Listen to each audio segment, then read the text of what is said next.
People always hate what they don't understand, and it's a lot easier to hate something that is a direct mirror image of something in yourself that maybe you want to change. Yo and hello, my name is Lydia, and on today's episode of my 25-pound yo-yo, we will be talking about extremist propaganda and the fat activism movement. Now, we open this video with the end of Tess Holliday's recent Instagram speech, and it sounds rather extreme to me. But before we get into her actual video, I think that we need to talk a little bit more about extremism. So why don't we watch this next clip, then come back and discuss. Extremism propaganda. Propaganda is information, especially of a biased or misleading nature, used to promote or publicize a particular political cause or point of view. Extremism is a view that goes too far or is extreme. Elements of extremism propaganda include black and white thinking, us versus them mentality, emotional manipulation, and fueling the fire. Black and white thinking is believing that things are either good or bad, right or wrong, and righteous or sinful. In order to create black and white thinking, sweeping generalizations are made using powerful or definitive language such as everyone, all, hate, or greater good. Extremism creates an us versus them mentality. It makes members of its echo chamber fear anyone that is outside of it. This is accomplished by spreading lies and misinformation within the echo chamber about the people on the exterior of it. This makes the people on the inside feel that everyone else is against them and they have no choice but to fight back. With us versus them mentality, the us becomes more important than the I. And the value and importance of the movement is on the greater good it serves rather than the health and safety of the individuals in it. Emotional manipulation can be achieved in many ways, but one of the simplest ways is to tap into one's own negative feelings and project them onto another group in order to justify your own actions. For example, if someone who is poor resents someone that is rich, it's easier to justify robbing them if they believe that the rich person is also bad. This is actually rather easy to do, since if the poor person has such strong feelings of disdain or even hatred towards the rich person, it's easy to believe that the other would just have as intense feelings back towards them. This is an assumption and void of any proof. Emotional manipulation can also take place in the form of exaggeration, taking true stories and small amounts of evidence, but making them seem larger and more prevalent than they are in reality. This helps reinforce beliefs in the extremists' cause. And once the messaging is out, the fire continually needs to be fueled so that people don't get stagnant. If people aren't thinking of the cause 24/7, well, they should be. And if they forget that people on the outside hate them, well, they need to be reminded. So now that we know the elements of extremist propaganda, let's take a look at the entirety of Tess's video and see what we can flag in there. I just want to clarify a couple things. We hate it when fat people eat. We hate it when fat people talk about how they struggle with eating and feeding their body. We hate it when fat people work out. And we hate it when fat people talk about struggling with working out or feeling safe in environments where they can. We hate it when fat people dress confidently. And we hate it when fat people don't put in any effort. AKA just be casual like everybody else, but fat people don't get to dress casually and have it be cute because we are labeled as sloppy. We hate it when fat people take up space, and we will remind them of it every chance that we get. We hate it when fat folks dress sexy. It's disgusting. But yet when fat people dress sexy, we fetishize them and pretend we're not attracted to them. We hate it when fat people prioritize their health because, let's be honest, health isn't something that fat people should be allowed to have access to. We hate it when fat people are happy, because then that means that maybe happiness isn't dependent on your body size. And then maybe that means that if you see a fat person happy and you aren't happy and you happen to live in a smaller body, you want what they have. And it feels weird because you were always told that you couldn't be happy without being a certain size. People always hate what they don't understand, and it's a lot easier to hate something that is a direct mirror image of something in yourself that maybe you want to change. So, to start, Tess spoke very broadly and generally. She kept using the word we everywhere. She didn't say some people or someone or this group or this person. She kept saying we, as in everyone.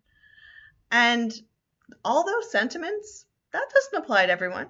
It certainly doesn't apply to me. I don't feel the way that she says. I don't hate fat people. I don't hate it when fat people eat. I don't hate it when fat people dress a certain way. I don't feel that way, but I am lumped into that we.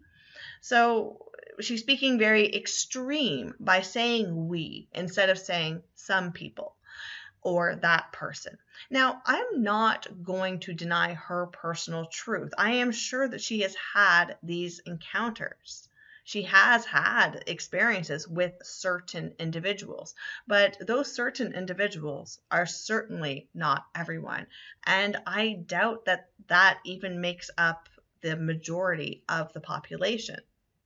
It was also very powerful that she started every sentence with we hate. We hate it when fat people do something. We hate it when fat people are happy. We hate, over and over again. For a movement that is supposed to be all about positivity and uplifting ourselves, does a speech like that make you love yourself? Does it really? Does hearing people hate me, people hate me, people hate me make me want to love myself?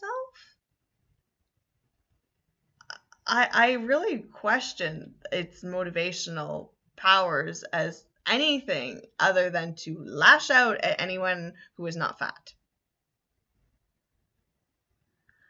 Emotional manipulation is done by preying on someone's existing feelings and redirecting them at something else.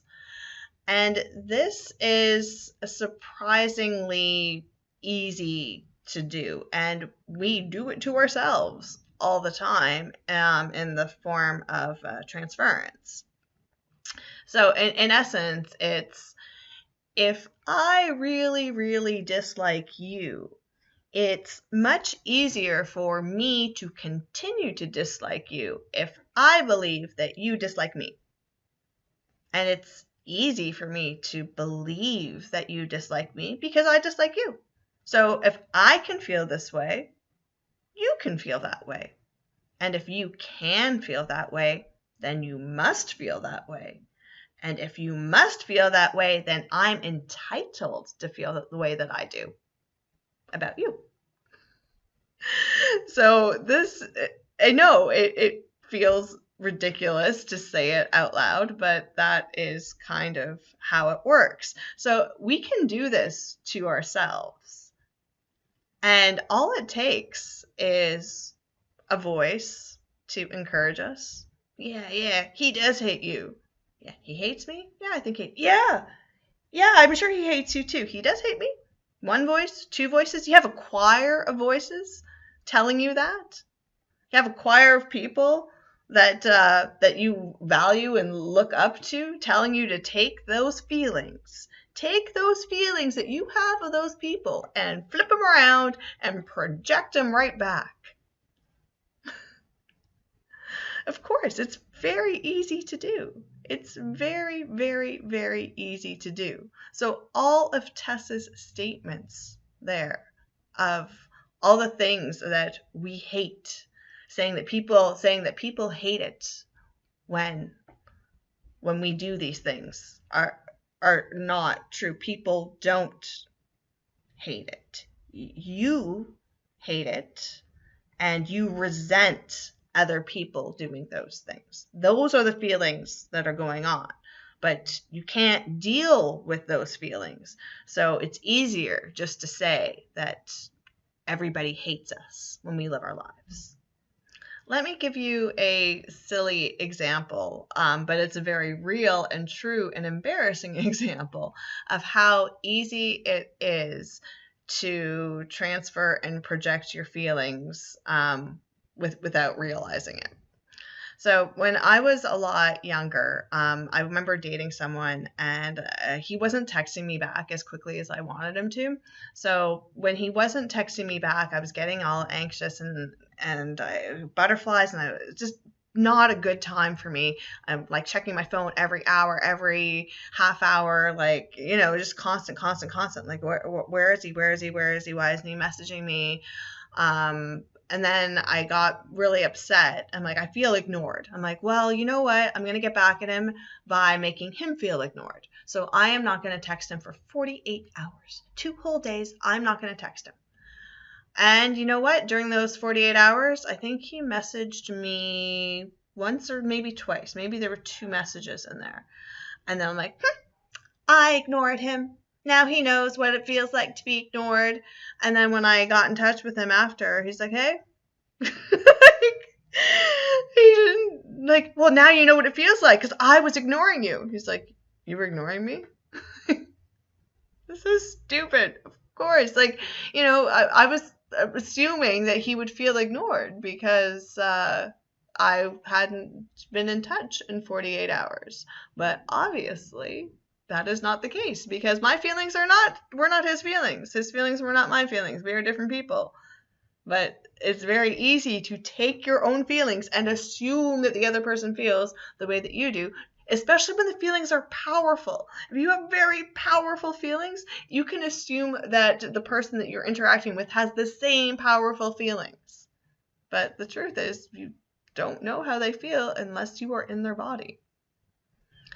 Emotional manipulation can also take the form of anecdotes. And this is telling of stories that other people can relate to.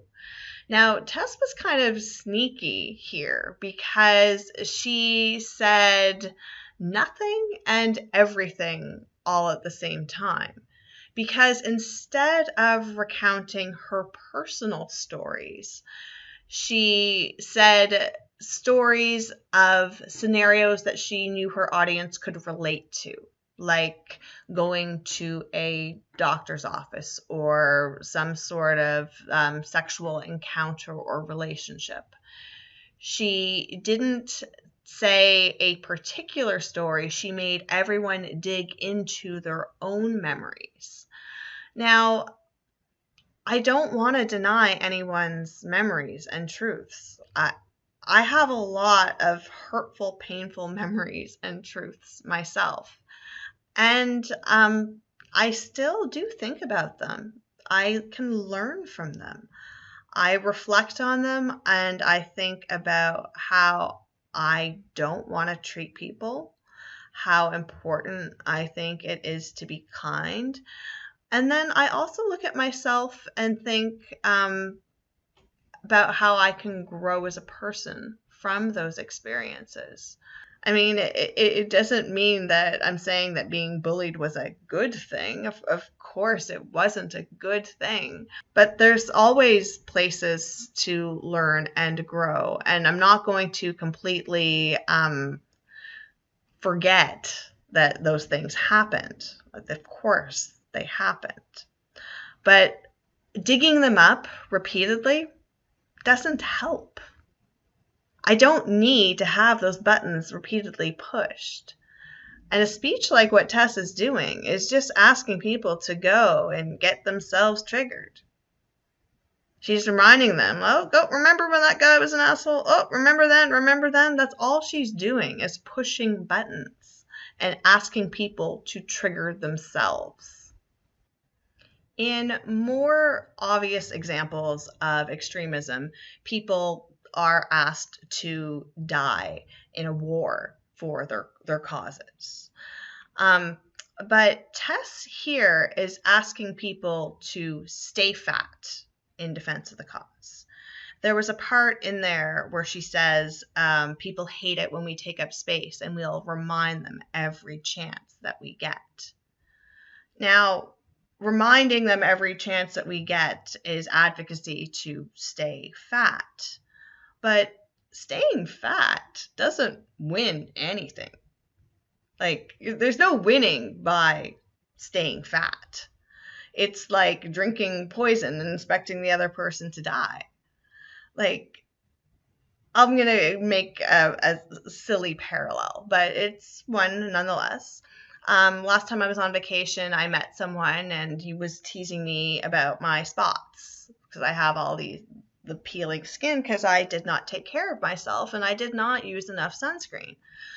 Now, yeah, he went a little too far. It was annoying, but what should I do? Spite him and not put on sunscreen the next day? No, that would be stupid. Like, of course, I'm going to put more sunscreen. I have to learn to do this. Should I be teased about it? No, I should not be teased about it. Does it get pointed out to me all the time? Hey, what's that? Yes. Is it annoying? Yes. But does this mean I shouldn't wear sunscreen to spite them? So Tess asking other people to remind them every chance that we get is encouraging people to hurt themselves in the name for the fact activism cause. And once the fire is built, you need to continue to fan those flames. So that includes regular posts on Instagram and TikTok and doing interviews and whatever else you need to make sure that fat acceptance and fat activism is at the forefront of everyone's mind. But before we end, there are some advantages to extremism. Let's see what John Cleese has to say. What we never hear about extremism is its advantages. Well, the biggest advantage of extremism is that it makes you feel good, because it provides you with enemies. Let me explain. The great thing about having enemies is that you can pretend that all the badness in the whole world is in your enemies, and all the goodness in the whole world is in you. Attractive, isn't it? So, if you have a lot of anger and resentment in you anyway, and you therefore enjoy abusing people, then you can pretend that you're only doing it because these enemies of yours are such very bad persons. And that if it wasn't for them, you'd actually be good-natured and courteous and rational all the time. So, if you want to feel good, become an extremist. So, Tess Holliday's post feels a whole lot like fat acceptance extremist propaganda to me. But luckily there's the advantage to feeling righteous about it. Otherwise, you would be subjecting yourself to morbid obesity for no reason at all. But alas, this is my 25-pound yo-yo and not Tess Holliday, the fat activist extremist propaganda maker. So until next time, yo-yo and let's go.